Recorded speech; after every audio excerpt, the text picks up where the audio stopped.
7 নম্বর প্রশ্ন বলছেন, আসসালামু আলাইকুম ওস্তাদজি। ওয়ালাইকুম আসসালাম রাহমাতুল্লাহ। আশা করি আল্লাহর রহমতে ভালো আছেন, সুস্থ আছেন। আলহামদুলিল্লাহ।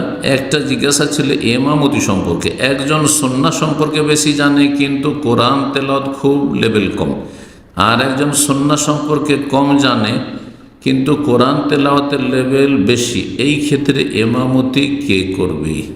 নবী সাল্লাল্লাহু আলাইহি ওয়াসাল্লাম বলেছে, ইয়াউমুল কওম আকরাহুম লিকিতাবিল্লাহ। জাতির ইমামতি করবে সালাতে যেই ব্যক্তি কোরআন সম্পর্কে বেশি আকরাহুম লিকিতাবিল্লাহ। ভাষ্যকারগণ, শারিহিন, মুহাদ্দিসিন কিরাম যে শারহ করেছেন, ভাষ্য করেছেন, আকসারুহুম আখদান লিল কোরআন, যার যত বেশি কোরআন মুখস্থ আছে, যত বেশি কোরআনের সূরা বা কোরআন মুখস্থ আছে, তার সাথে তাজবিদ কম পক্ষে সহি শুদ্ধ হইতে হবে, লাহনে জালি বড় ভুল থেকে মুক্ত হইতে হবে। তার সাথে শর্ত হচ্ছে যে সলাতের ফিকহ সম্পর্কে, মাসাইল সম্পর্কে সম্যক জ্ঞান থাকতে হবে।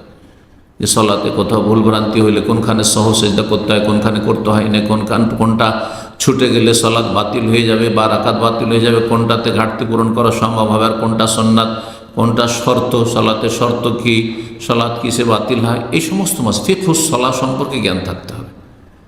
তাহলে তাকে আলেম হইতে হবে, কিন্তু সমস্ত মাসাইল আলেম হওয়া জরুরি নয়। সালাত সম্পর্কে জ্ঞানী হইতে হবে, আর তারপরে শুদ্ধ কেরাত হইতে হবে। আর ছোটোখাটো যদি ভুল থাকে কোনো অসুবিধা নেই, লাহানি খাফি হালকা ভুল থাকলে, কিন্তু লাহানি জালি যেন বড় ভুল না থাকে, যেমনটা বললাম। আর যার যত বেশি কোরআন মুখস্থ সে বেশি হকদার। এই জন্য আবু বকর সিদ্দিক রাদিয়াল্লাহু তাআলা আনহু আর তার পাশাপাশি উবাই বিন কাব হাফেজ বেশি, কিন্তু তার চাইতে বেশি দিন সম্পর্কে জ্ঞানী আবু বকর সিদ্দিক রাদিয়াল্লাহু তাআলা। আবু বকর সিদ্দিক রাদিয়াল্লাহু তাআলাকে রাসূলুল্লাহ ইমাম বানিয়েছেন, উবাই বিন কাবকে বানাননি। কিন্তু যখন তারাবির বিষয়ে এসেছে, যেহেতু ফরজ সালাত নয়, সেখানে যে বেশি হাফেজ, যার কেরাত বেশি সুন্দর এবং হাফেজ বেশি, তাকে অগ্রাধিকার দিয়ে উমর রাদিয়াল্লাহু তাআলা তাকে তারাবির ইমাম বানিয়েছেন। কিন্তু 5 ওয়াক্ত সালাতে ইমামতি করেছেন উমর রাদিয়াল্লাহু আমিরুল মুমিনিন করেছেন। জি।